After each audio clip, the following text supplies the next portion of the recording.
pessoal, tudo bem? Então, hoje está aqui e eu vou gravar para vocês um encontro da gente para vocês estudarem um pouquinho para essa semana. Essa semana, então, a gente tem um encontro e a ideia é que a gente converse para terminar esse ciclo 3 aí sobre mais uma doença que não é classificada nem como piramidal, nem como extrapiramidal, nem como periférica, né? A gente vai falar de uma doença que pega os dois neurônios motores, tanto o primeiro quanto o segundo. Então acaba sendo uma doença também que não é classificada como de um sistema exclusivo. A gente vai falar essa semana sobre a esclerose e é do tipo lateral amiotrófica, tá? É uma doença que pega então os nossos neurônios motores, tanto o primeiro neurônio, né, no seu trajeto lá do córtex motor, né, pirâmide bulbar, cruza, desce pelo trato córtico espinhal lateral, a maioria das fibras, né? Como também pode pegar o segundo neurônio indo até o músculo, pegando principalmente então os nossos neurônios motores.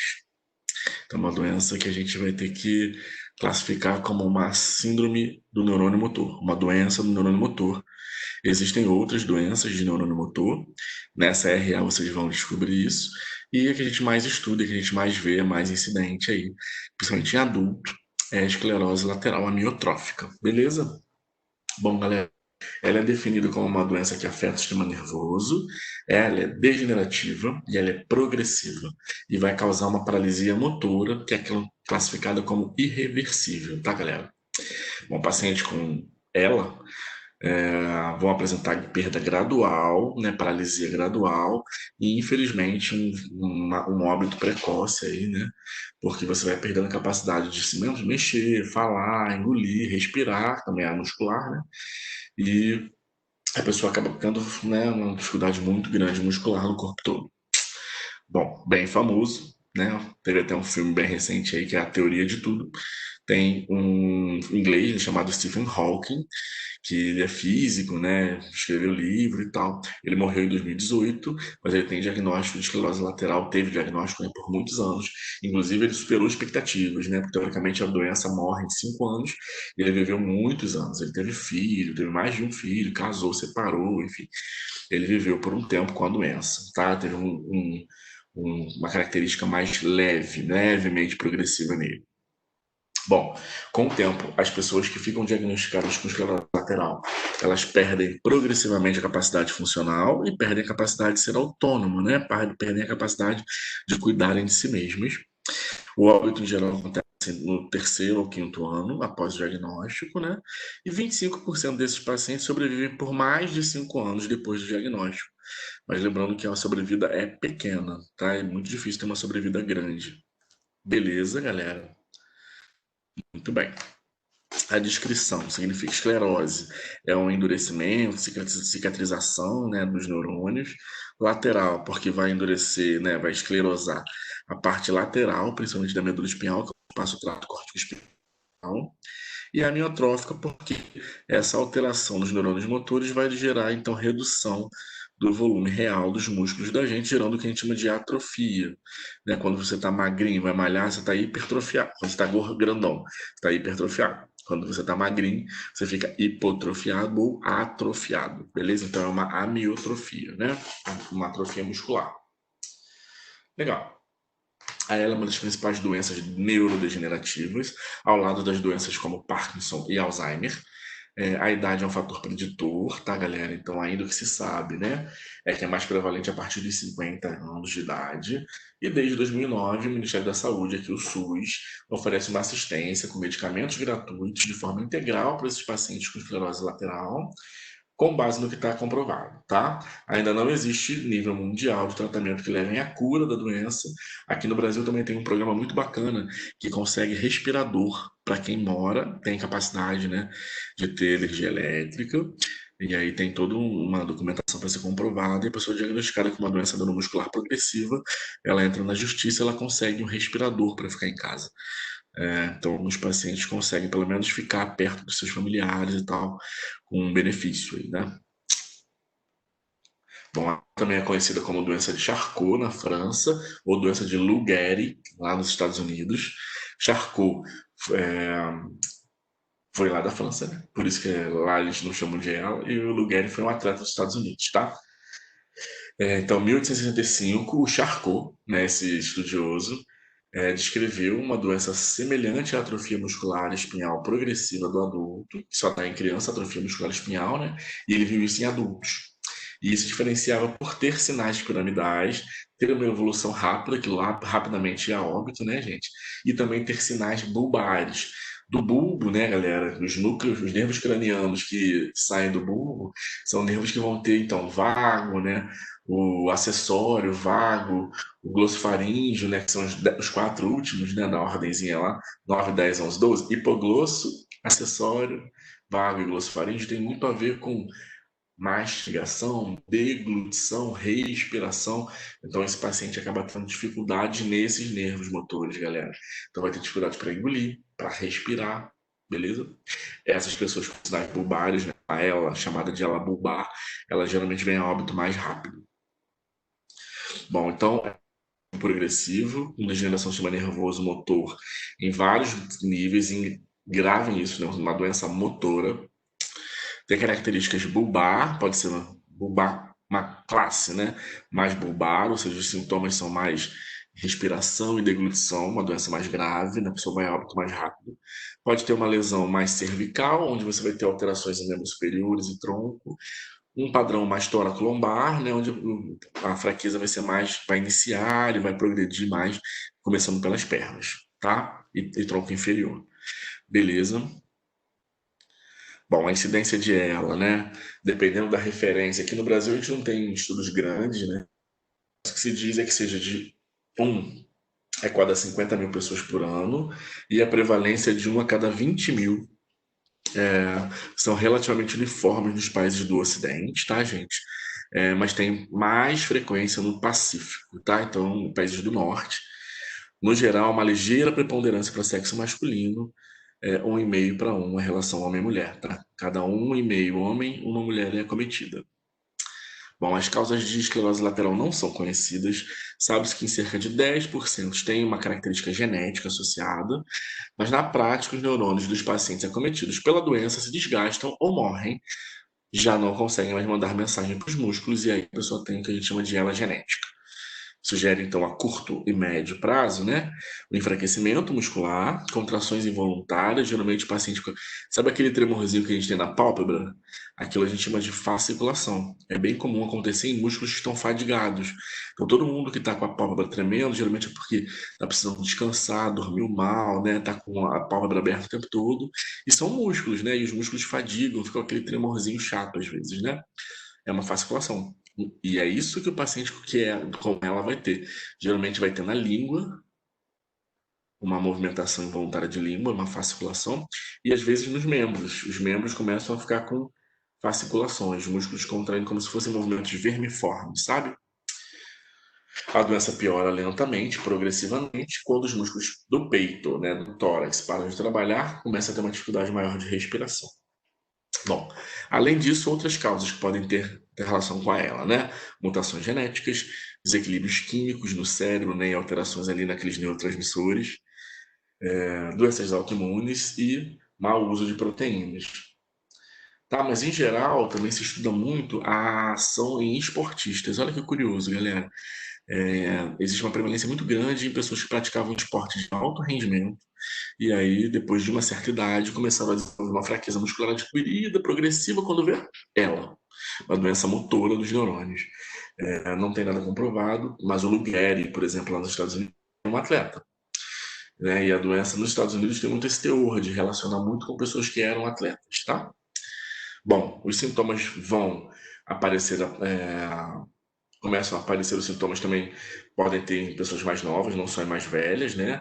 Mas as pessoas com sinais e sintomas vão ter perda gradual de força e de coordenação muscular, começa a ter muita fraqueza e atrofia, incapacidade de realizar as tarefas do dia a dia, da rotina, e dificuldade de respirar e engolir, engasgos, né, que são as alterações na geusia, né, na deglutição de geusias, cealorreia, babite, né, aquela baba progressiva, gagueira, que é uma disfemia, fraqueza cervical, o pescoço geralmente fica enfraquecido, caído, né? A cervical perde a força. Câimbras, que vão aparecer como parestesias constantes, né, bem comuns, contrações musculares com fasciculações, dicção de voz com dificuldade, alteração da rouquidão da voz, também das cordas vocais, e uma perda de peso associada. A esclerose não afeta sensações, como visão, paladar, olfato, audição e tato, ou seja, é uma doença sensorial sensitiva, tá? E raramente vai ter acometimento de bexiga, intestino, raciocínio, né, e cognitivo da pessoa também não altera, então é uma doença que você para de se mexer, mas você sente dor, você sente quente, você sente frio, você está lúcido e orientado o tempo todo, presa dentro daquele corpo, né, que não se mexe mais. Bom, o diagnóstico é feito por meio de análises clínicas e exame físico. Podem mostrar algumas deficiências puramente físicas e não sensoriais, lembrem disso, né? Podem haver tremor, né, fasciculações, espasmos, contrações involuntárias. Podem ter sinais piramidais, podem ter sinais não piramidais, né, de segundo neurônio. Então, é uma doença mista, piramidal e não piramidal, tá, gente? Também pode acontecer atrofia de língua com fasciculação, né, contrações de língua. Além disso, a pessoa pode ter um jeito desajeitado, né, uma marcha atípica, que não tem uma classificação específica, tá? Reflexos vão estar anormais, podem estar hipo ou hiperreflexos, porque se for uma doença mais neurônio motor inferior, fica hiporreflexo. Se for neurônio motor superior, fica mais hiperreflexo. Então os reflexos vão estar alterados. Bom, nas articulações podem ter mais reflexos, mas pode haver também perda de reflexo faríngeo. Alguns pacientes vão ter dificuldade para controlar choro ou riso, eles chamam isso de incontinência emocional. O tratamento começa com um medicamento chamado Reluzol, o SUS libera, tá, galera? Que vai tentar reduzir a velocidade da progressão da ELA e prolongar, né, a sobrevida. Fisioterapia, reabilitação geral, né, com nutrição, fono, todo mundo. Uso de órteses, cadeira de rodas, né, depois de um tempo. E medidas neuromusculares em geral, né, vão ser necessárias para maximizar a função muscular e o estado de saúde geral desse doente, tá? Existe uma escala funcional para classificar esses pacientes com esclerose lateral, a ELA, né? Então, o nome da escala é Escala de Gravidade da ELA, EG-ELA. Então, é EGELA, tá? A sigla. Ela tem uma tradução aqui no Brasil, é uma escala que vai avaliar membros superiores, membros inferiores, fala e deglutição, e vai dar notas de 1 a 10 para cada um desses 4 tópicozinhos. Como é que está a extremidade superior? De 1 a 10. 10 é bom e vai perdendo pontos quanto pior, assim, né? E aí você vai avaliar se ele está ainda com movimentos amplos, arco de movimento completo, força muscular, vai ser nota 10. Se ele começar a perder pontos, ele vai ficando com 7, 6, 5, até ficar com 1, que é a capacidade máxima, tá? Nível máximo de perda de autonomia e independência. Tá? Então é uma escala fácil, é só você olhar, classificar. Avalia superior, inferior, falha e deglutição, tá? 10 pontos em cada uma das categorias. Fácil, vou botar o artigo lá para vocês estudarem no Moodle. Bom, fisioterapia para ela, né, oferecer dentro das limitações desse paciente o melhor para manter a qualidade de vida e a integridade física desse doente.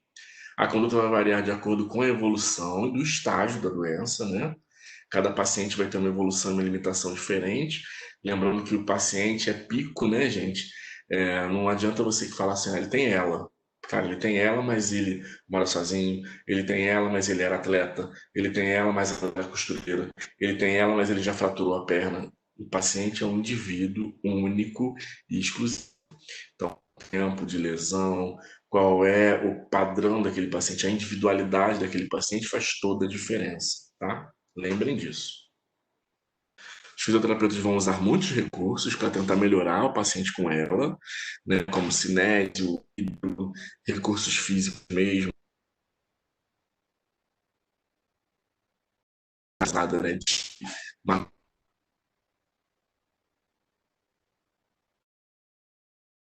a secreção, fazer uma higiene brônquica, facilitação do neuromuscular, diversas estratégias, né?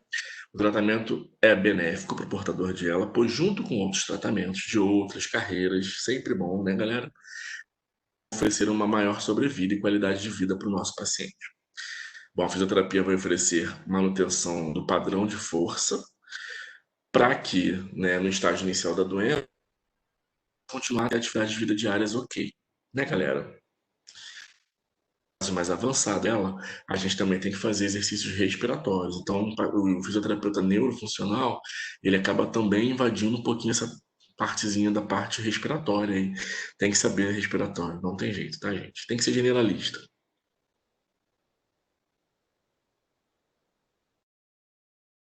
Virar um doente, muitas vezes esse paciente acaba acoplado ao respirador em casa, vai ter que saber manejar o respirador mecânico, tá? Bom, se for um paciente mais simples, né, galera? Ele ainda está totalmente independente, ele tá com diagnóstico, mas ele ainda é independente, autônomo, faz suas atividades e ainda trabalha. Em alguns casos, ele pode sentir aqui muscular, um déficit de equilíbrio, né? E a gente tem que incluir, então, na conduta, exercícios de manutenção de força, amplitude de movimento e recuperação desse equilíbrio global dele, né? Principalmente dinâmico. O trabalho de fortalecimento em pacientes com ela é controverso. Vocês vão ler sobre isso aí. Tem bibliografia que adora, tem bibliografia que mete o malho, pois tem muito tempo, né, que é necessário para o trabalho para manutenção da força muscular. E é uma preocupação também em você pensar em neurônios que já não estão chegando bem nos músculos e que progressivamente vão parar de chegar naquele músculo e você estimulando, dando carga para aquele músculo. Então existe aí um paradoxo, né? Existe um complexo a ser estudado, tá, gente? Mas muitos estudos mostram o benefício de exercício físico, com resultados tanto fisiológicos quanto psicológicos, que são importantes para essa galera, né? Principalmente quando você faz, então, antes de um estado avançado. Então, você está num estágio ainda inicial de doença, galera. Você tem que estimular esse paciente a ser independente, a ir no seu banheiro, tomar seu banho, trocar sua roupa. E aí a gente vai conversar um pouco sobre isso. Você não pode chegar na carga máxima, né, de resistência, porque aí você vai realmente começar a ter lesão muscular fisiológica, mais do que benefício muscular. Mas você não pode também deixar esse paciente fazer só alongamento.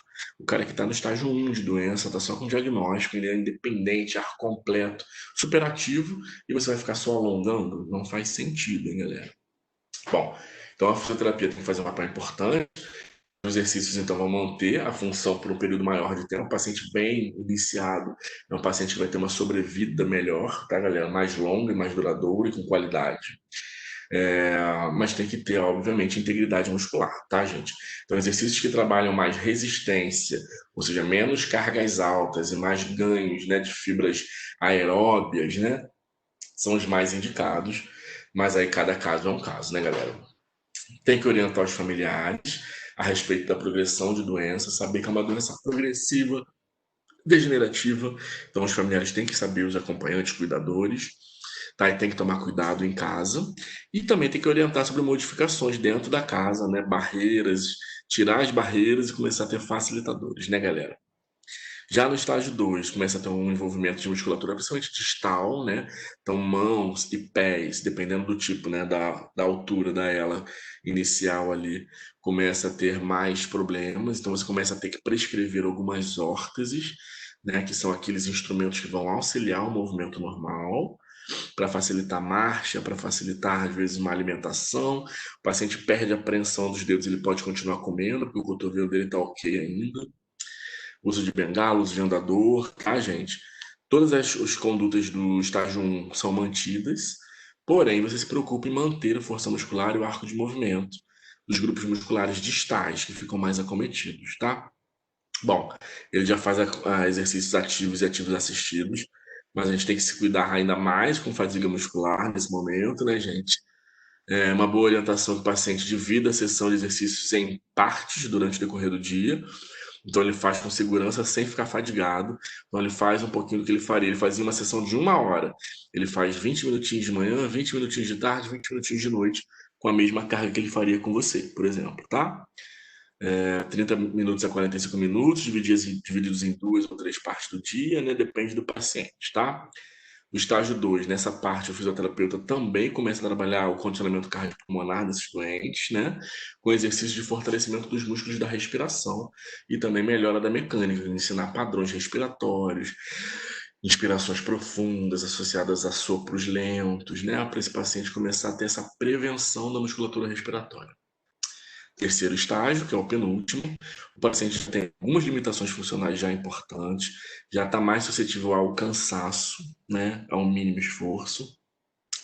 ainda é capaz de caminhar com ajuda, mas vai ter uma fraqueza excessiva já de membros inferiores que já subiu para o joelho, chegando em coxa. O pé geralmente está caído, né? Ele é aquele pé que arrasta no chão, fazendo uma marcha chamada avante. Os músculos da mão já estão bem acometidos, né? E geralmente ele já não consegue se levantar sozinho, porque ele já começou a perder força de quadríceps e tal.